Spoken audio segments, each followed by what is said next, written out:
السلام علیکم ورحمۃ اللہ۔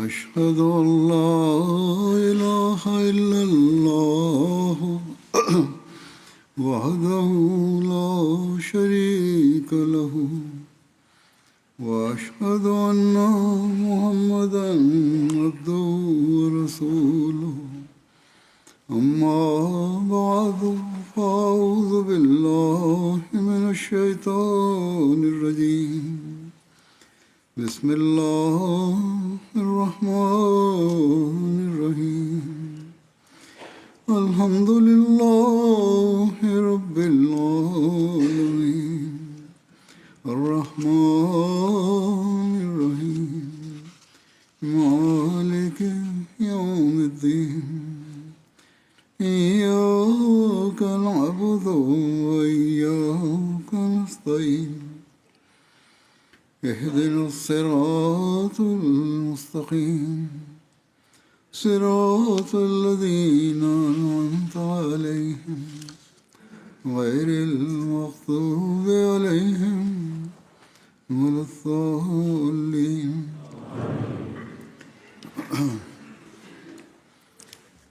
حضرت صلی اللہ علیہ وسلم کے شکر گزاری کے معیار، آپ کے عمل اور ارشادات کا ذکر جلسہ سے پہلے خطبہ میں نے کیا تھا، اسی ضمن میں آج بھی بیان کروں گا۔ اللہ تعالیٰ کے شکر کی طرف توجہ دلاتے ہوئے چھوٹی سے چھوٹی بات کی شکر گزاری کی بھی آپ نے ہدایت فرمائی۔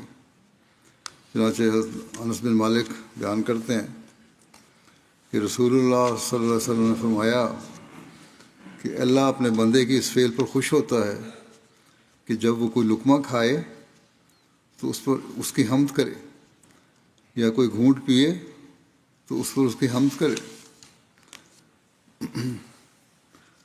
اس طرح حضرت عائشہ فرماتی ہیں کہ نبی صلی اللہ علیہ وسلم گھر میں داخل ہوئے ایک دن اور روٹی کا ٹکڑا پڑا ہوا دیکھا۔ آپ نے روٹی کا ٹکڑا اٹھایا، اسے صاف کیا اور کھا لیا، اور فرمایا اے عائشہ، قابل احترام چیز کی عزت کیا کرو۔ جب یہ رزق کی نعمت کسی قوم سے چلی جاتی ہے تو پھر انہیں واپس نہیں ملتی۔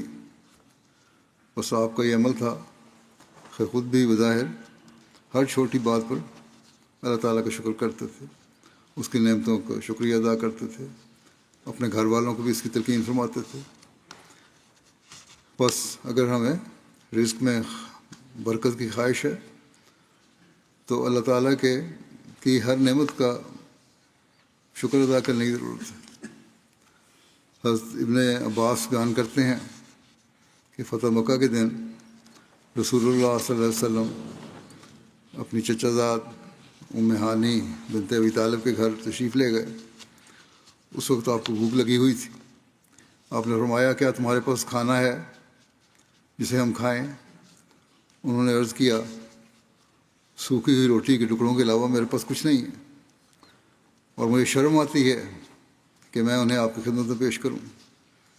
آپ نے فرمایا کہ وہی لے آؤ۔ آپ نے انہیں پانی میں ڈال کر ٹکڑے ٹکڑے کیا، وہ نمک لے آئیں۔ آپ نے فرمایا کیا کوئی سالن ہے؟ انہوں نے عرض کیا یا رسول اللہ سوائے کچھ سرکے کے اور کچھ نہیں ہے۔ آپ نے فرمایا وہی لے آؤ۔ آپ نے اسے اپنے کھانے پر انڈیلا اور اس میں سے کھایا اور اللہ عز و جل کی حمد کی۔ پھر فرمایا سرکہ کیا ہی عمدہ سالن ہے اے ام ہانی، وہ گھر غریب نہیں ہوتا جس میں سرکہ ہو۔ بس یہ تھے آپ کی شکر گزاری کے معیار۔ ہم ان ملکوں میں رہتے ہیں، بے شمار نعمتوں سے ہمیں فائدہ اٹھاتے ہیں، اور پھر بھی اللہ تعالیٰ کی شکر گزاری کا حق ہم ادا نہیں کرتے، بلکہ بعض دفعہ چھوٹی چھوٹی باتوں پر شکوے پیدا ہو جاتے ہیں۔ گھر والوں سے شکوے ہوتے ہیں کہ یہ نہیں لے کے آئے، وہ نہیں لے کے آئے۔ حضرت مسلم موعود نے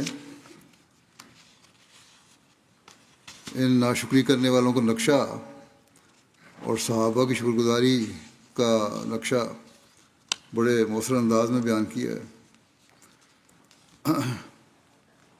آپ فرماتے ہیں کہ تمہارے جسم پر کبھی پھٹا ہوا کپڑا ہو تو تم رونے لگ جاتے ہو اور کہتے ہو کہ ہماری قسمت کیسی پھوٹ گئی کہ ہمیں پہننے کے لیے پھٹا ہوا کپڑا ملا۔ مگر صحابہ کو پھٹا ہوا کپڑا ملتا تو ان کا سر اللہ تعالیٰ کے حضور جھک جاتا، ان کی زبان اس کے احسان کے ذکر سے تر ہو جاتی، اور وہ کہتے کتنا اچھا کپڑا ہے جو ہمارے خدا نے ہمیں دیا۔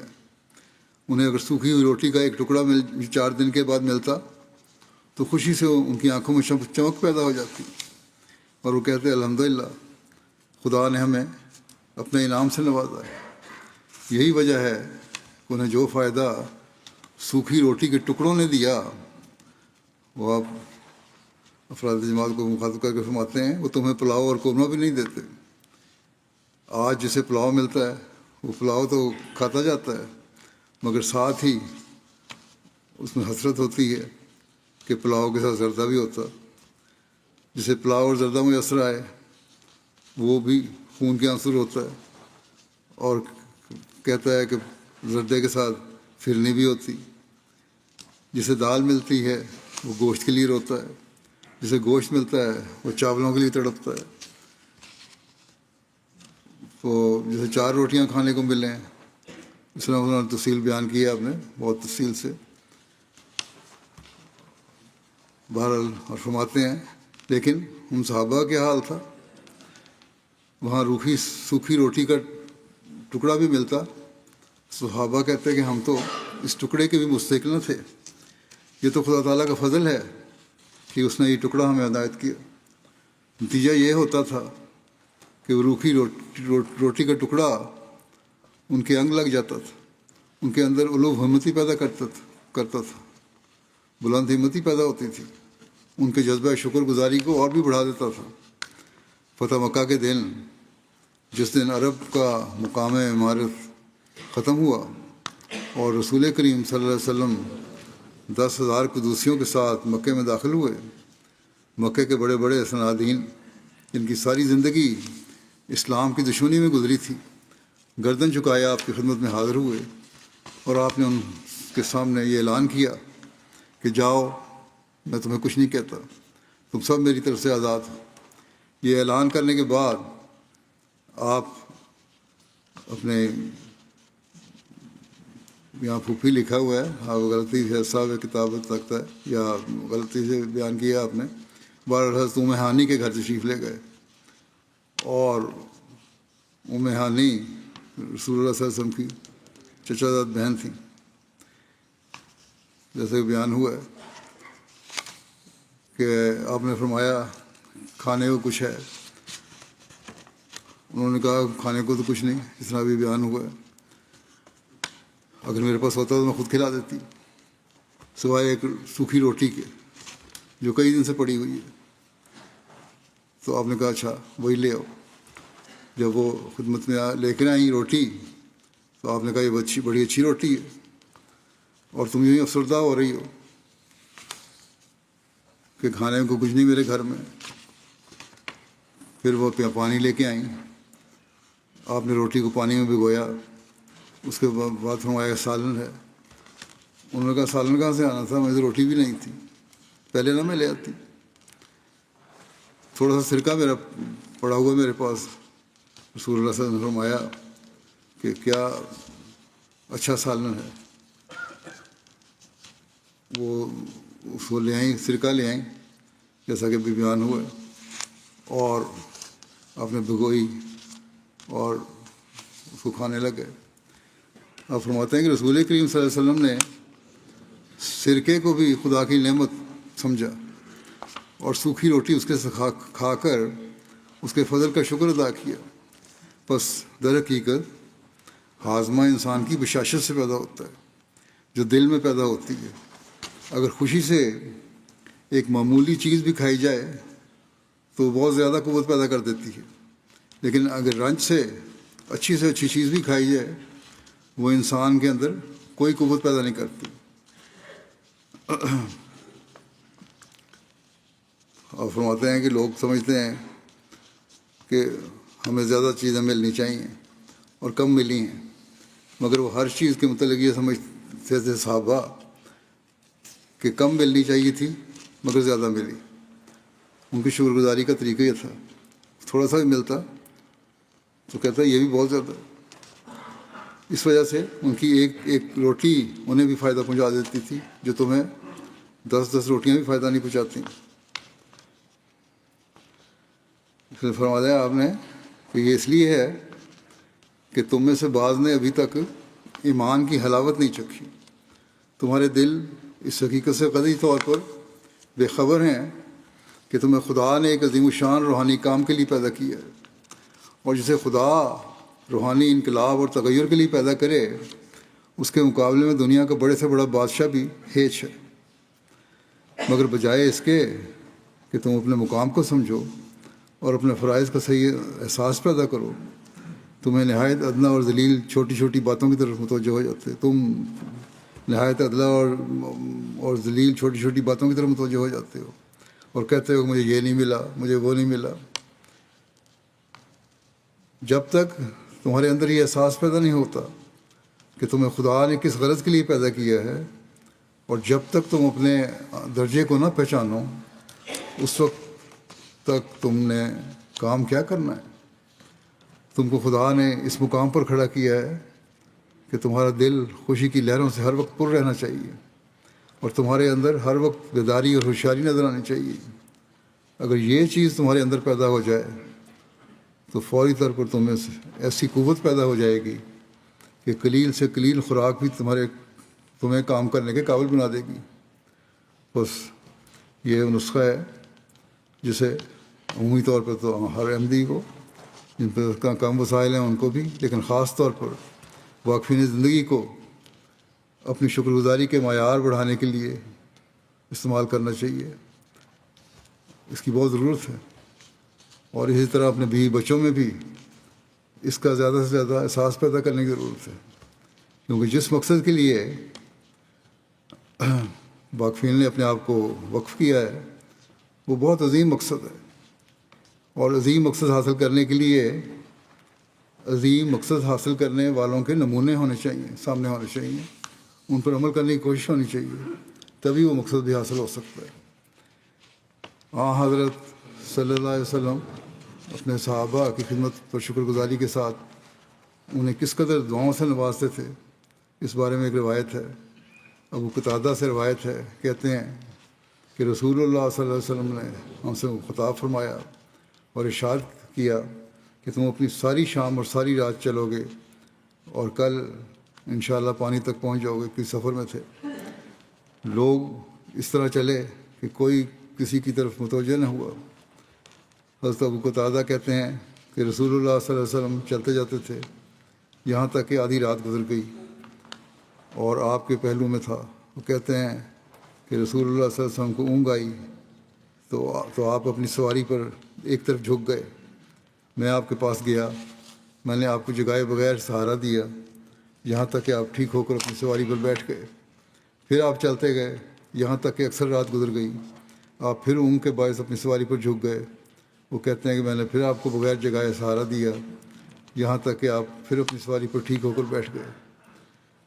کہتے ہیں پھر اسی طرح چلتے رہے یہاں تک کہ سحر کا آخری حصہ آ گیا، تو آپ پہلی دونوں مرتبہ سے زیادہ جھک گئے یہاں تک کہ قریب تھا کہ آپ مڑ کر گر نہ جائیں۔ میں آپ کے پاس پہنچا اور آپ کو سہارا دیا، چنانچہ آپ نے سر اٹھایا اور فرمایا کون ہے؟ میں نے عرض کیا ابو قتادہ۔ آپ نے فرمایا کہ تم کب سے یوں میرے ساتھ چل رہے ہو؟ میں نے عرض کیا کہ رات سے میں آپ کے ساتھ چل رہا ہوں۔ آپ نے فرمایا اللہ تمہاری حفاظت کرے جس طرح تم نے اس کے نبی کی حفاظت کی ہے۔ انتہائی شکر گزاری کا اظہار فرمایا آپ نے۔ آپ صلی اللہ علیہ وسلم نے اپنی شکر گزاری کے معیار کا کیا اسوہ ہمارے سامنے رکھا۔ ایک روایت میں آتا ہے، حضرت امامہ سے روایت ہے کہ رسول اللہ صلی اللہ علیہ وسلم نے فرمایا میرے رب عز و جل نے میرے سامنے مکے کی وادی کو سونا بنا دینے کی پیشکش کی، تو میں نے عرض کیا کہ اے میرے رب نہیں، بلکہ میں چاہتا ہوں کہ ایک دن بھوکا رہوں اور ایک دن سیر رہوں، اچھی طرح کھاؤں، تاکہ جب میں سیر ہوں تو تیری حمد و ثنا کروں اور تیرا شکر ادا کروں، اور جب میں بھوکا ہوں تو تیری بارگاہ میں عاجزی سے گڑ گڑاؤں اور تجھ سے دعا کروں۔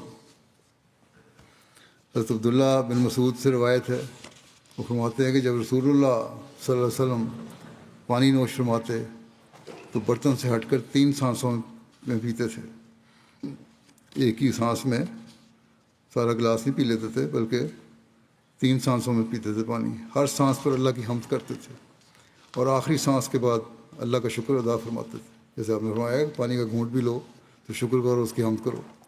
یہ ہے پانی پینے کا طریقہ، شکر گزاری کے ساتھ۔ یہ صحت کے لیے بھی ضروری ہے کہ بجائے ایک دم پینے کے آہستہ آہستہ رک کے پینا چاہیے۔ بخاری میں حضرت ابو ہریرہ کی ایک لمبی روایت ہے، کہتے ہیں کہ اللہ کی قسم ہے جس کے سوا کوئی معبود نہیں، کہ ایک دن بھوک کے مارے اپنے کلیجے کو سہارا دینے کے لیے زمین سے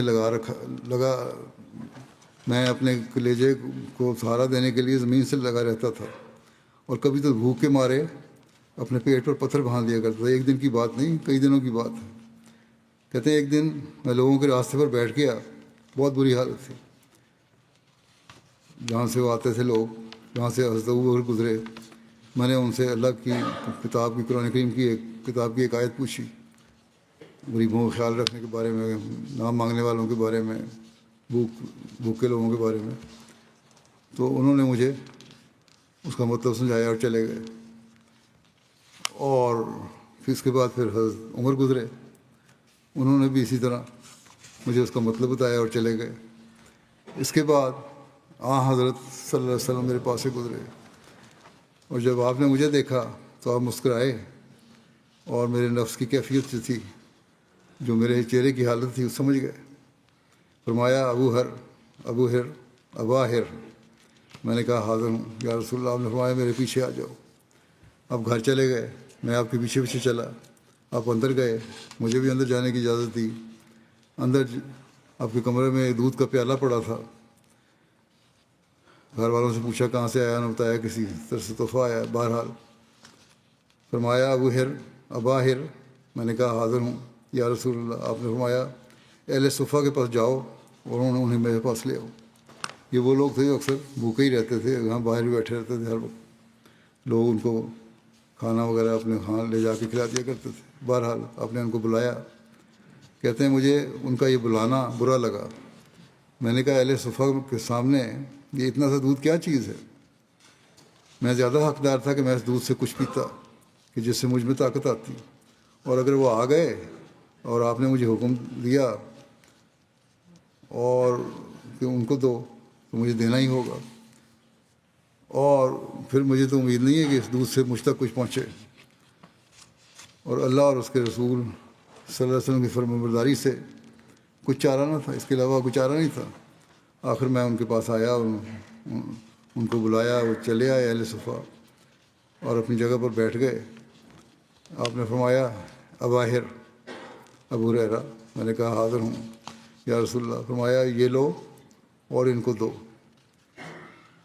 کہ کہتے ہیں میں نے وہ پیالہ لیا، ایک آدمی کو دیتا، وہ پیتا یہاں تک کہ وہ سیر ہو جاتا، پھر دوسرا تیسرا اس طرح پیتے جاتے، یہاں تک کہ آخر میں نبی صلی اللہ علیہ وسلم کے پاس پہنچا اور وہ لوگ جو بیٹھے تھے سب سیر ہو چکے تھے، اچھی طرح پی لیا تھا انہوں نے دودھ۔ آپ نے وہ پیالہ لیا اور اسے اپنے ہاتھ پر رکھا، پھر میری طرف دیکھا اور مسکرائے اور فرمایا ابو ہریرہ۔ میں نے کہا حاضر ہوں یا رسول اللہ۔ آپ نے فرمایا میں اور تم باقی رہ گئے ہیں۔ میں نے کہا یا رسول اللہ آپ نے سچ فرمایا۔ آپ نے فرمایا بیٹھ جاؤ اور پیو۔ میں بیٹھ گیا اور میں نے پینا شروع کیا۔ آپ نے فرمایا اور پیو۔ میں نے اور پیا۔ آپ یہی فرماتے رہے اور پیو۔ میں نے اتنا پیا، آخر میں نے کہا اب نہیں، اس ذات کی قسم جس نے آپ کو سچائی کے ساتھ بھیجا ہے، میں اب اس کے لیے کوئی راستہ نہیں پاتا جس میں اس کو اتاروں۔ بالکل پیٹ بھر گیا۔ آپ نے فرمایا مجھے دکھاؤ۔ تو میں نے پیالہ آپ کو دے دیا۔ آپ نے اللہ تعالیٰ کا شکر ادا کیا پہلے، حالانکہ بھوک آپ کو بھی تھی۔ آپ نے اللہ تعالیٰ کے پہلے شکر ادا کیا اور اللہ کا نام لیا اور وہ بچا ہوا دودھ پی لیا. تو یہ شکر گزاری تھی آپ کی، اور اس شکر گزاری کی وجہ سے اللہ تعالیٰ نے برکت بھی ایسی ڈالی کہ سب صحابہ نے بھی پی لیا اور آپ نے بھی اپنی بھوک اسے مٹائی. حضرت عائشہ بیان کرتی ہیں کہ رسول اللہ صلی اللہ علیہ وسلم نے فرمایا، جس پر کوئی احسان کیا جائے وہ اس کا بدلہ دے، اور جس میں یہ طاقت نہ ہو وہ اس احسان کا لوگوں کے سامنے ذکر کرے، کیونکہ جو شخص ذکر کرتا ہے وہ شکر ادا کرتا ہے، اور جو شخص بناوٹی طور پر اپنے آپ کو بڑائی کا حامل خیال کرتا ہے حالانکہ بڑائی اسے حاصل نہیں، تو وہ اس شخص کی مانند ہے جس نے جھوٹ کے 2 لباس پہنے ہوئے ہیں، یعنی سر سے پاؤں تک جھوٹا ہے. روایت میں آتا ہے کہ نبی کریم صلی اللہ علیہ وسلم کے ماموں اسود بن ذہب بن عبد مناف بن زہرہ نے آپ صلی اللہ علیہ وسلم کی خدمت میں حاضر ہونے کی اجازت طلب کی. نبی صلی اللہ علیہ وسلم نے فرمایا، اے میرے ماموں اندر تشریف لاؤ. وہ اندر آئے. رسول اللہ صلی اللہ علیہ وسلم نے ان کے لیے اپنی چادر بچھا دی. فرمایا اس پر بیٹھ جائیں، کیونکہ ماموں باپ کے قائم مقام ہوتا ہے. اے ماموں، جس شخص پر کوئی احسان کیا جائے اور وہ اس کا شکریہ ادا نہ کرے تو کم از کم اس احسان کا ذکر ہی کر دے، کیونکہ جب وہ اس کا ذکر کرتا ہے تو گویا اس نے شکر ادا کر دیا. اور شکر کے اس پہلو کو حضرت صلی اللہ علیہ وسلم کی اپنی سیرت میں ہم کس طرح دیکھتے ہیں. بہت سارے واقعات ہیں. اب ہمیشہ اپنے محسنوں کو آپ نے یاد کیا اور ہر موقع پر ان کا ذکر کرتے رہے. مثلاً حضرت ختیجہ جو آپ کی زوجہ محترمہ تھیں، جنہوں نے قدم قدم پر آپ صلی اللہ علیہ وسلم کی قدردانی کرتے ہوئے آپ صلی اللہ علیہ وسلم سے حسن سلوک کیا. وہ مکے کی مالدار خاتون تھیں. جب ان کی شادی آپ صلی اللہ علیہ وسلم سے ہوئی تو انہوں نے اپنا سارا مال حضور صلی اللہ علیہ وسلم کے قدموں میں رکھ دیا کہ جس طرح چاہیں آپ استعمال فرمائیں. پھر دعویٰ نبوت کے بعد ہر تکلیف اور مشکل میں پورے اخلاص و وفا کے ساتھ آپ کے شانہ بشانہ کھڑی رہیں، یہاں تک کہ 10 نبی میں ان کی وفات ہو گئی. اور نبی اکرم صلی اللہ علیہ وسلم نے اپنی اس وفا شار بیوی کے احسانوں کا اپنے آخری دم تک اپنے آخری دم تک یاد رکھا اور ہمیشہ ان کی نیکیوں کا تذکرہ فرماتے رہے. اتنا تذکرہ فرماتے کہ آپ صلی اللہ علیہ وسلم کی دوسری ازواج مطہرات کو رشک آتا. حضرت عائشہ بیان فرماتی ہیں کہ نبی صلی اللہ علیہ وسلم جب حضرت ختیجہ کا ذکر فرماتے تو ان کی تعریف کرتے اور بہت اچھی تعریف فرماتے. ایک دن مجھے غیرت آ گئی اور میں نے آپ صلی اللہ علیہ وسلم سے عرض کیا کہ آپ کیا اس بڑھیا کا ذکر کرتے رہتے ہیں، حالانکہ اللہ عز و جل نے آپ صلی اللہ علیہ وسلم کو ان سے بہتر بیویاں عطا فرما دی ہیں. اس پر آپ صلی اللہ علیہ وسلم نے فرمایا، اللہ تعالیٰ نے مجھے اس سے بہتر کوئی بیوی نہیں دی، کیونکہ ختیجہ نے مجھے اس وقت قبول کیا جب دوسروں نے میرا انکار کیا، اور جب لوگوں نے میرا انکار کیا تو اس نے میری تصدیق کی. جب لوگوں نے مجھے مال سے محروم کیا تو اس نے اپنے مال سے میری مدد کی، اور اللہ تعالیٰ نے مجھے اسی سے اولاد عطا فرمائی جبکہ دوسری عورتوں سے مجھے اولاد نہیں دی. آپ نے تمام عمر ان کی خدمات کو یاد رکھا اور ہمیشہ شکر گزاری کے اظہار فرماتے رہے. اسی طرح اپنے دوستوں کا جنہوں نے جس طرح بھی مدد کی آپ بڑا شکر گزاری کا اظہار کرتے تھے. ایک مرتبہ حضرت عمر اور حضرت ابوبکر کے درمیان اختلاف ہوا اور اس کی اطلاع جب رسول کریم صلی اللہ علیہ وسلم کو پہنچی تو آپ نے دوسروں کو حضرت ابوبکر کے بڑے بڑے احسانات یاد دلائے اور صحابہ کو انہیں اضاء نہ دینے کی تلقین فرمائی. اور آپ نے فرمایا کہ ابوبکر، اللہ آپ کی جب دونوں معاملہ لے کر آ گئے آخر علیہ وسلم کے پاس، دونوں کو احساس ہوا. حضرت ابوبکر بھی کہیں کہ میں نے زیادتی کی حضرت عمر پہ، میں معافی چاہتا ہوں. حضرت عمر نے کہا میں نے زیادتی کی، معافی چاہتا ہوں. بہرحال حضرت صلی اللہ علیہ وسلم نے حضرت عمر کی باتوں کو پر غور نہیں کیا بلکہ ناپسندی کا اظہار کیا کہ انہوں نے کیوں بحث کیا حضرت ابوبکر سے، اور پھر آپ نے فرمایا ابو بکر اللہ آپ کی پردہ پوشی فرمائے اور درگزر فرمائے۔ پھر حضرت عمر بھی نادم ہوئے اور حضرت ابو بکر کے گھر پر آئے اور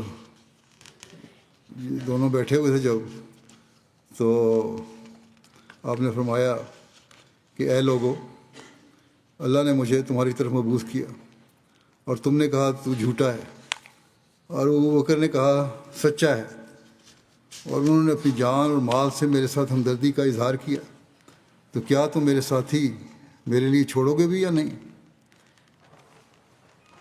آپ نے 2 دفعہ فرمایا۔ پھر اس کے بعد حضرت ابو بکر کو کبھی تکلیف نہیں دی گئی، ہمیشہ آپ کا خیال رکھا جاتا تھا۔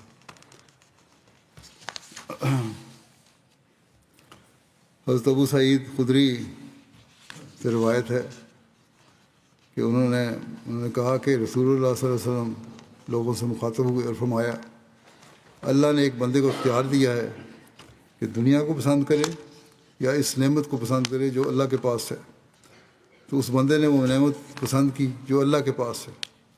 ابو سعید کہتے ہیں کہ یہ سن کر حضرت ابو بکر رو پڑے اور ہم نے ان کے رونے پر تعجب کیا کہ رسول اللہ صلی اللہ علیہ وسلم تو ایک ایسے بندے کا ذکر فرما رہے ہیں جس کو اختیار دیا گیا ہے، اور حضرت ابو بکر سن کر رو پڑے۔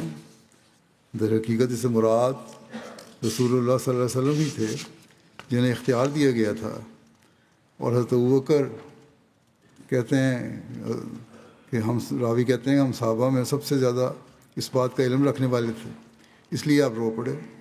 رسول اللہ صلی اللہ علیہ وسلم نے فرمایا تم لوگوں سے مجھ پر سب سے زیادہ احسان کرنے والے بلحاظ اپنی صحبت اور بلحاظ مال خرچ کرنے کے ابو بکر ہیں، اور اگر میں نے کسی کو اپنے رب کے سوا جانی دوست بنانا ہوتا تو میں ابو بکر کو بناتا۔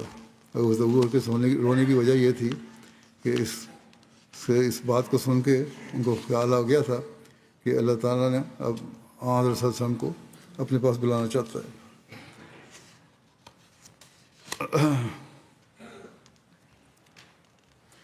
جب مسلمانوں پر مکہ میں طرح طرح کے مصائب ڈھائے گئے تو انہوں نے خدا تعالیٰ کی اذن سے حبشہ کی طرف ہجرت کی۔ اس وقت شاہ حبشہ نے ان کو اپنے ملک میں پناہ دی۔ رسول کریم صلی اللہ علیہ وسلم نے اس بادشاہ نجاشی کے اس احسان کو ہمیشہ یاد رکھا، اور ہر موقع پر آپ نے اس احسان کی شکر گزاری کا اظہار اپنے اقوال و افعال سے فرمایا۔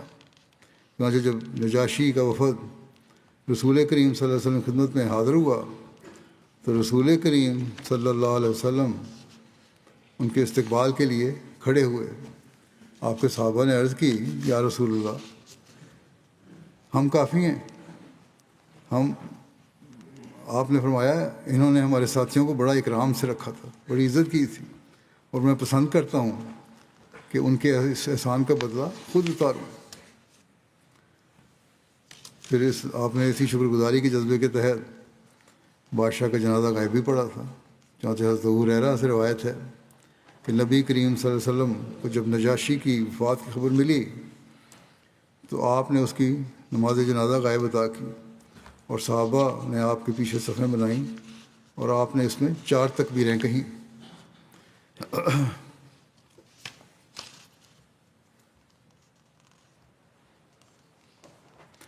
انصار کے عمل پر آپ کی شکر گزاری کا اظہار ایک روایت میں یوں ملتا ہے کہ جب رسول کریم صلی اللہ علیہ وسلم نبوت کے 13ویں سال ہجرت سے قبل مدینہ سے 70 لوگوں نے بیعت کی، وہ 13 سال حضور کی ہجرت سے قبل مدینہ سے 70 لوگوں نے حضور کے ہاتھ پر بیعت کی اور عہد کیا کہ جب حضور مدینہ تشریف لائیں گے تو ہم اپنی جانوں کی طرح حضور کی حفاظت کریں گے۔ اس موقع پر ایک انصاری صحابی نے عرض کیا یا رسول اللہ، مدینہ کے یہود کے ساتھ ہمارے پرانے تعلقات ہیں، آپ کا ساتھ دینے سے وہ منقطع ہو جائیں گے۔ ایسا نہ ہو کہ جب اللہ آپ کو غلبہ دے تو آپ ہمیں چھوڑ دیں اور مکہ واپس آ جائیں۔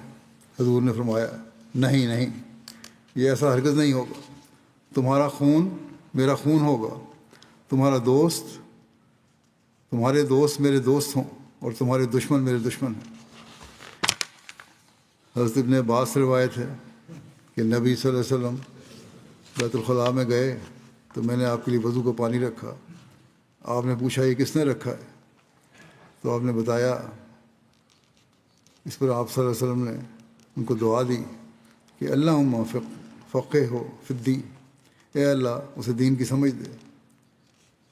معمولی سے کام پر بھی شکر گزاری کا اظہار فرماتے تھے آپ. ایک روایت ہے غزوہ خیبر کے بعد راستے میں حضرت صلی اللہ علیہ وسلم کی شادی حضرت صفیہ سے ہوئی. شادی والی رات حضرت ابو ایوب خالد بن زید نے رات بھر حضرت صلی اللہ علیہ وسلم خیمہ کے باہر پہرا دیا. جب رسول اللہ صلی اللہ علیہ وسلم صبح بیدار ہوئے اور دیکھا کہ ابو ایوب باہر پہرا دے رہے ہیں تو ان سے پوچھا ہے ابو ایوب خیریت تو ہے، کیا بات ہے؟ انہوں نے عرض کیا یا رسول اللہ صلی اللہ علیہ وسلم، مجھے آپ کے بارے میں اس عورت سے خدشہ محسوس ہوا کہ کہیں یہ آپ کو نقصان نہ پہنچائے، کیونکہ جنگ خیبر میں آپ نے اس کے باپ اور اس کے خاوند اور اس کے لوگوں کو ہلاک کر دیا اور اس نے نیا نیا اسلام قبول کیا ہے، اس لیے مجھے اس کی طرف سے آپ کے متعلق خوف پیدا ہوا. راوی بیان کرتے ہیں کہ ان کا خلاصہ ان کا اخلاص دیکھ کر حضرت صلی اللہ علیہ وسلم نے ان کے لیے دعا کی کہ اے اللہ تو ابو ایوب کی اسی طرح حفاظت فرما جس طرح اس نے رات بھر میری حفاظت کی. مطعم بن عدی وہ شخص تھا جس نے قریش کا ظالمانہ صحیفہ چاک کیا تھا اور طائف سے واپسی پر حضرت صلی اللہ علیہ وسلم کو اپنی پناہ میں لے کر مکہ میں داخل کیا تھا. چنانچہ جب بدر کے قیدی آپ کے سامنے آئے تو آپ نے مطعم کے احسانات کا ذکر فرمایا. روایت میں ہے کہ محمد بن جبیر نے اپنے باپ حضرت جبیر بن مطعم رضی اللہ عنہ سے روایت کی کہ نبی صلی اللہ علیہ وسلم نے بدر کے قیدیوں کی نصرت فرمایا اگر مطعم بن عدی زندہ ہوتے اور مجھ سے ناپاک لوگوں کے متعلق سفارش کرتے تو میں ان کی خاطر ان کو چھوڑ دیتا. حضرت مرزا بشیر احمد صاحب نے بھی اس واقعے کو لکھا ہے اور واقعہ لکھنے کے بعد لکھا ہے کہ مطعم پکا مشرک تھا اور اسی حالت میں مرا، لیکن طبیعت میں شرافت کا مادہ تھا. چنانچہ قریش کا ظالمانہ صحیفہ جس کی وجہ سے مسلمان شیب ابی طالب میں معصور تھے کہ اسے مطعم نے ہی چاک کیا تھا. اور جب حضرت صلی اللہ علیہ وسلم طائف سے واپس آئے تو اس وقت بھی مطعم نے ہی آپ کو اپنی پناہ میں لے کر مکہ میں داخل کیا تھا. یہ اسی احسان کی یاد تھی جس سے متاثر ہو کر حضرت صلی اللہ علیہ وسلم نے یہ الفاظ فرمائے. دراصل حضرت صلی اللہ علیہ وسلم کی یہ ایک نمایاں خصوصیت تھی کہ جب کبھی کوئی شخص آپ کے ساتھ ذرا سا بھی نیک سلوک کرتا تو آپ اس کے احسان کو کبھی فراموش نہیں کرتے تھے اور آپ کی ہمیشہ یہ خواہش رہتی تھی کہ آپ کو اس کے احسان کا عملی شکریہ ادا کرنے کا موقع ملتا رہے. اور یہ نہیں تھا کہ دنیا داروں کی طرح جب آپ ایک دفعہ کسی کے احسان کے جواب میں نیک سلوک کر لیتے تو پھر کہنے لگ جاتا ہے کہ بس اب احسان کا بدلہ اتر گیا، بلکہ آپ ہمیشہ تمام زندگی اس کا احسان اتارنے کی کوشش فرماتے یا ذکر کرتے. عبداللہ بن ابی ربیعہ مخزومی اپنے والد سے اور وہ ان کے دادا سے روایت کرتے ہیں کہ نبی صلی اللہ علیہ وسلم جب حنین کے غزوہ کے لیے تشریف لے گئے تو ان سے 30 یا 40 ہزار کا قرض لیا گیا اور جب حنین سے واپس تشریف لائے تو اس کو ادا کر دیا. پھر نبی صلی اللہ علیہ وسلم نے اس کو فرمایا کہ اللہ تعالیٰ تمہارے لیے تمہارے اہل میں اور مال میں برکت ڈالے. مال اور قرض کا بدلہ پوری ادائیگی اور تعریف ہے، یعنی قرض دینے والے کا شکریہ ادا کرنا بھی ضروری ہے. حضرت عمر بن اختب بیان کرتے ہیں ایک مرتبہ رسول اللہ صلی اللہ علیہ وسلم نے پانی طلب فرمایا. میں آپ صلی اللہ علیہ وسلم کے لیے ایک برتن میں پانی لایا، اس میں ایک بال تھا، میں نے وہ بال نکال دیا، معمولی سی بات ہے، اور وہ برتن رسول اللہ صلی اللہ علیہ وسلم کو پیش کر دیا. تو رسول اللہ صلی اللہ علیہ وسلم فرمایا کہ اللہم جمل، کہ اے اللہ اسے خوبصورت بنا دے. کوئی موقع نہیں ہوتا تھا معمولی سا بھی جو آپ اس شکریہ ادا نہ کرتے ہوں. راوی کہتے ہیں کہ میں نے بعد میں دیکھا آن صلی اللہ علیہ وسلم کی دعا کا ان پہ اثر کہ انہوں نے 93 برس کی عمر پائی اور ان کے سر اور داڑھی میں کوئی بھی بال سفید نہیں تھا۔ اسی طرح ایک روایت ہے، قتادہ سے روایت ہے، انہوں نے کہا میں نے حضرت انس سے سنا، انہوں نے کہا حضرت سلیم نے نبی صلی اللہ علیہ وسلم سے کہا انس آپ کا خادم ہے، آپ نے انس کے لیے دعا کی کہ اے اللہ اس کے مال اور اولاد کو بڑھا دے اور جو تو نے اسے عطا کیا ہے اس میں اس کے لیے برکت دے۔ اس دعا کے پورا ہونے کا ذکر یوں ملتا ہے کہ حضرت انس کہتے ہیں کہ اللہ کی قسم یقیناً میرا مال بہت زیادہ ہے اور میری اولاد اور میری اولاد کی اولاد کی تعداد آج قریباً 100 تک پہنچتی ہے۔ پھر آپ نصیحت کرتے ہوئے فرماتے ہیں، حضرت جابر سے روایت ہے، نبی صلی اللہ علیہ وسلم نے فرمایا جس شخص پر کوئی احسان کیا گیا پھر اس نے اس کا ذکر کیا تو اس نے اس کا شکر ادا کر دیا، اور جس نے اس کو چھپایا تو اس نے اس کی ناشکری کی۔ حضرت عائشہ سے روایت ہے کہ نبی صلی اللہ علیہ وسلم تحفہ قبول فرماتے اور اس کا بدلہ بھی دیتے تھے۔ حضرت جابر بن عبداللہ نے بیان کیا کہ رسول اللہ صلی اللہ علیہ وسلم نے فرمایا جس شخص کو کوئی تحفہ دیا جائے تو اگر اس کی استطاعت ہو تو اس تحفہ کا بدلہ دے، اور اگر استطاعت نہ ہو تو تحفہ دینے والے کی تعریف کرے، کیونکہ جس نے اس کی تعریف کی اس نے شکریہ ادا کر دیا، اور جس نے اس کو چھپایا تو اس نے ناشکری کی۔ یہ ہیں وہ بنیادی اخلاق جو معاشرے میں محبت اور رواداری پیدا کرنے کے لیے بہت ضروری ہیں۔ حضرت ابو ہریرہ سے مروی ہے کہ ایک بدوی نے رسول اللہ صلی اللہ علیہ وسلم کو ایک اونٹنی تحفتاً پیش کی تو آپ نے اسے اس کے بدلہ میں 6 اونٹنیاں دیں۔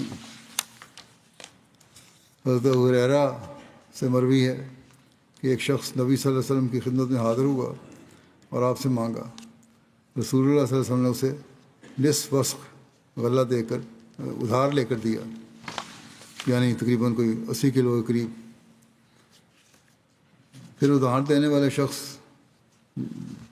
اس کا تقاضا کرنے آیا تو آپ نے اسے 1 وسق عطا فرمایا اور فرمایا نصف اس کے قرض کی ادائیگی کے طور پر اور نصف اس کے لیے بطور تحفہ ہے، شکر گزاری کے طور پر۔ حضرت ابو ہند سے روایت ہے کہ تمیم بن اوس الداری شام سے مدینہ کی طرف قندیلیں، زیتون کا تیل اور بٹی ہوئی رسیاں لائے۔ جب وہ مدینہ پہنچے تو اتفاق سے وہ جمعہ کی رات تھی، انہوں نے اپنے غلام کو حکم دیا، اس نے رسیاں تیار کیں، مسجد نبی میں قندیلیں لٹکائیں، روشنیاں لیمپ تھے، ان میں تیل ڈالا، ان میں بتی رکھ دی، اور جب سورج غروب ہوا تو تمیم نے اپنے غلام کو حکم دیا کہ انہیں روشن کر دو۔ رسول اللہ صلی اللہ علیہ وسلم مسجد کی طرف تشریف لائے تو دیکھا کہ مسجد ان چراغوں سے روشن ہو رہی ہے۔ آپ صلی اللہ علیہ وسلم یہ دیکھ کر بہت خوش ہوئے اور فرمایا یہ کس نے کیا ہے؟ لوگوں نے عرض کیا یا رسول اللہ تمیم داری نے۔ آپ صلی اللہ علیہ وسلم نے انہیں دعا دی اور فرمایا تم نے تو اسلام کو منور کر دیا، اللہ دنیا اور آخرت میں تمہیں منور کرے۔ اور پھر فرمایا اگر میری کوئی بیٹی ہوتی تو میں تمہارا نکاح اس سے کر دیتا۔ یعنی اتنا سراہا اس کے اس فعل کو کہ مسجد کو انہوں نے روشن کیا۔ حضرت عائشہ رضی اللہ عنہا سے روایت ہے کہ نبی صلی اللہ علیہ وسلم رات کو نماز میں اتنا کھڑا رہتے تھے کہ آپ کے پاؤں پھٹ جاتے تھے۔ یہ دیکھ کر حضرت عائشہ نے کہا یا رسول اللہ آپ ایسا کیوں کرتے ہیں، حالانکہ اللہ نے آپ کو پہلے بھی گناہوں سے محفوظ رکھا ہے اور بعد میں بھی۔ آپ نے فرمایا کیا مجھے پسند نہیں کہ شکر گزار بندہ ہو جاؤں؟ جب آپ کا جسم فربا ہوا یہاں لکھا ہے، ہو سکتا ہے کہ جب کوئی تکلیف ہوتی ہے کھڑے ہوتے ہوئے ٹانگوں میں تو بہرحال تو آپ بیٹھ کر نماز پڑھتے تھے، لیکن بیٹھ کر نماز پڑھتے ہوئے قیام تو بیٹھ کر سورہ فاتحہ اور صورتیں تو بیٹھ کر کر لیتے تھے، لیکن جب رکوع کرنا چاہتے تو پھر کھڑے ہو جاتے اور پھر رکوع کرتے تھے۔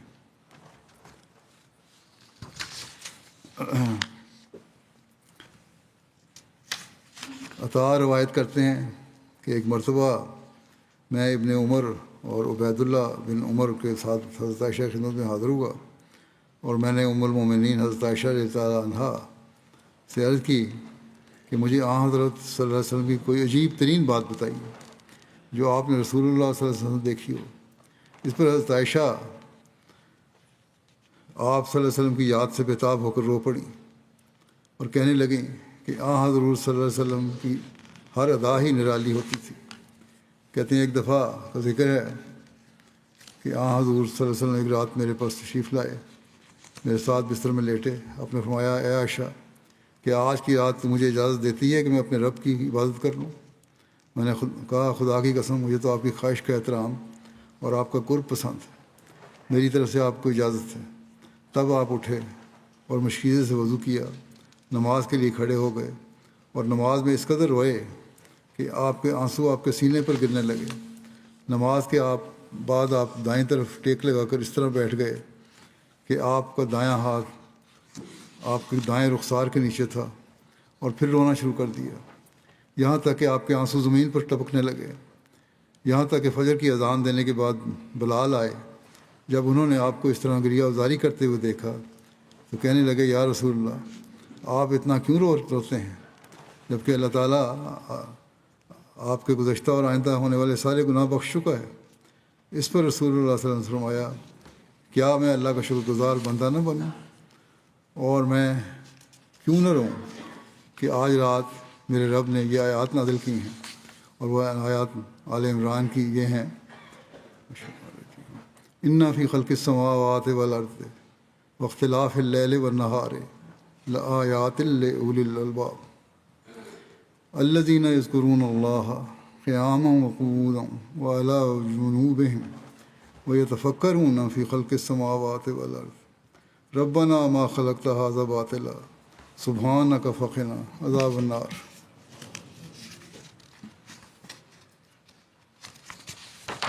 تو ترجمہ یہ ہے کہ یقیناً آسمانوں اور زمین کی پیدائش میں اور رات اور دن کے عدلنے بدلنے میں صاحب عقل لوگوں کے لیے نشانیاں ہیں۔ وہ لوگ جو اللہ کو یاد کرتے ہیں، کھڑے ہوئے بھی اور بیٹھے ہوئے بھی اور اپنے پہلوؤں کے بل بھی، اور آسمان اور زمین کی پیدائش پہ غور و فکر کرتے رہتے ہیں اور بے ساختہ کہتے ہیں کہ اے ہمارے رب تو نے ہرگز یہ بے مقصد پیدا نہیں کیا، پاک ہے تو، بس ہمیں آگ کے عذاب سے بچا۔ پھر حضرت صلی اللہ علیہ وسلم نے فرمایا اس شخص کے لیے ان آیتوں کو پڑھنے کے بعد کہ اس شخص کے لیے ہلاکت ہے جو یہ آیات پڑھتا ہے مگر ان پر غور و فکر نہیں کرتا۔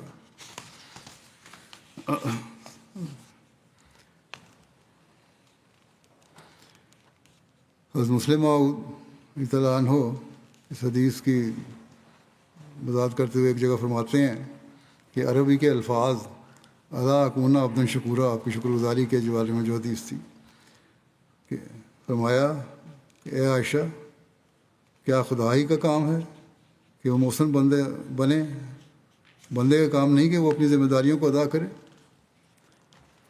اگر رسول اللہ کریم صلی اللہ علیہ وسلم جیسے انسان بھی باوجود ان تمام قربانیوں کے جو آپ نے کی، باوجود جذبات محبت کی فراوانی کے جو آپ خدا تعالیٰ کے متعلق رکھتے تھے، پھر بھی اس بات کے محتاج تھے کہ راتوں کو اٹھ کر اللہ تعالیٰ کے حضور اتنی دیر کھڑے رہتے کہ آپ کے پاؤں سوج جاتے، دن کو عبادت کرتے اور اپنی زندگی کو زیادہ سے زیادہ خدا تعالیٰ سے ملنے کے قابل بناتے، تو اور کون ہے انسان ہے جو اپنے آپ کو ان ذمہ داریوں سے مستغنی قرار دے سکے؟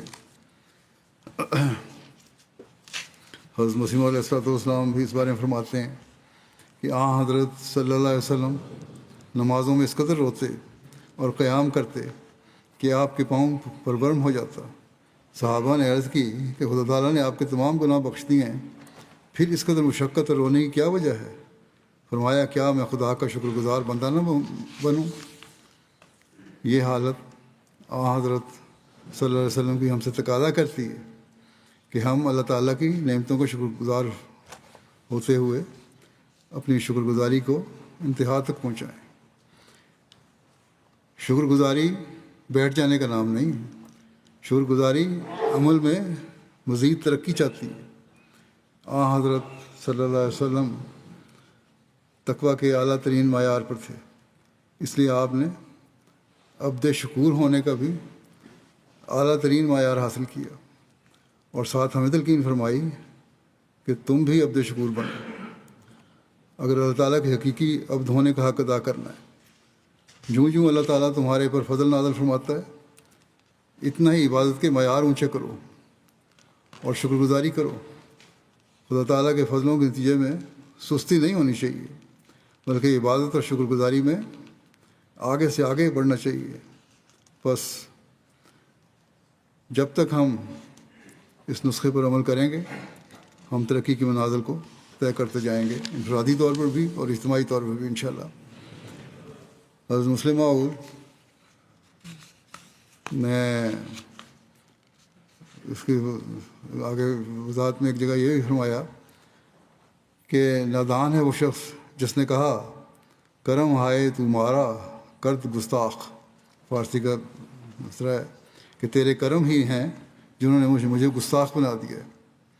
یہ شاعر کہتا ہے اللہ کو کہ اللہ تعالیٰ کے کرم نے مجھے گستاخ بنا دیا، مجھے اس کے شکر گزار بنتا گستاخ بن گیا،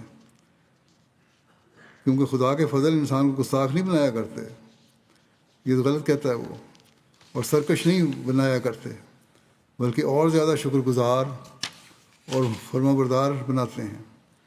بس تم لوگ پہلے کی نسبت زیادہ شکر گزار بن جاؤ، کیونکہ خدا تعالیٰ فرماتا ہے کہ لئن شکرتم لأزیدنکم، کہ جو کچھ تمہیں دیا گیا ہے اگر تم ان پر شکر ادا کرو گے تو میں اور زیادہ دوں گا۔ اللہ تعالیٰ ہمیں حقیقی شکر گزار بنائے، حقیقی عابد بنائے، اس کے فضلوں کو حاصل کرنے والے ہمیشہ ہوتے رہیں۔